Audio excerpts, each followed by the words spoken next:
বিলম্বে ইফতার করবেন না কখনো। এক নাম্বার, দেরি করে ইফতার করা নিষিদ্ধ। ইহুদিরা দেরি করে ইফতার করে। বিশ্বনবী বলেছেন, এই উম্মত যতদিন আগে আগে ইফতার করবে, এই উম্মতের কপাল থেকে কল্যাণ কেউ ছিনিয়ে নিতে পারবে না। চিল্লায় বলেন ঠিক কিনা?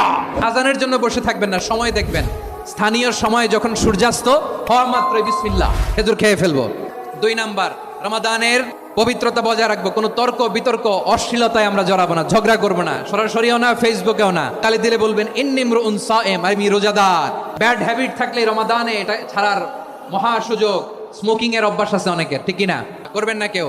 যদি কারো থাকে, কে করে হাত তোলালাম না আমি। এই রমাদানে এই স্মোকিং হ্যাবিট থেকে আমরা বেরিয়ে আসবো, ঠিক কিনা বলেন? 3 নাম্বার, আমরা মিথ্যা বলবো না।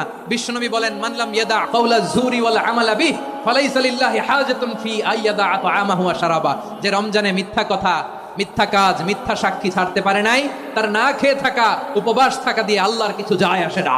4 নাম্বার, অপচয় করব না। অপচয়কারী শয়তানের ভাই। আচ্ছা, যে শয়তানের ভাই ও নিজেও আরেকটা কি? শয়তান।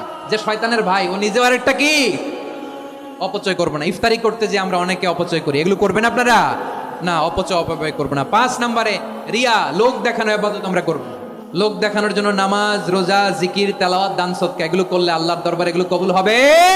বিশ্বনবী বলেন, দাজ্জালের ফিতনার চেয়ে একটা বড় ফিতনার ভয় আমি করি। সেটা কি? আর রিয়া, শো অফ মেন্টালিটি, লোক দেখানো মানসিকতা। এটা থেকে আমরা বিরত থাকবো ইনশাআল্লাহ। 6 নাম্বার, অনেক গুরুত্বপূর্ণ। ব্যবসায়ী ভাইয়েরা, অনেক অসাধু ব্যবসায়ী আছে, রমজান আসলে নিত্য প্রয়োজনীয় পণ্যের মূল্য বৃদ্ধি করে দেয়। এগুলো করবেন না।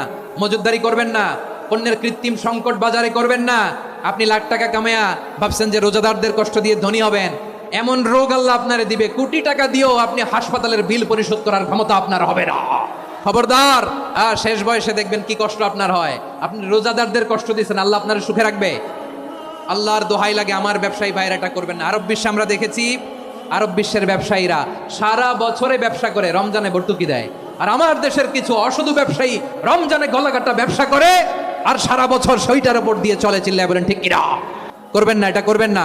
নিত্য প্রয়োজনীয় পণ্যের মূল্য বৃদ্ধি করা হারাম, পণ্যের কৃত্রিম সংকট তৈরি করা হারাম, মজুদদারি করা হারাম, রোজাদারদেরকে কষ্ট দেয়া হারাম। এটা করবেন না। 7 নম্বরে সর্বশেষ কথা, অধীনস্থ যারা আছে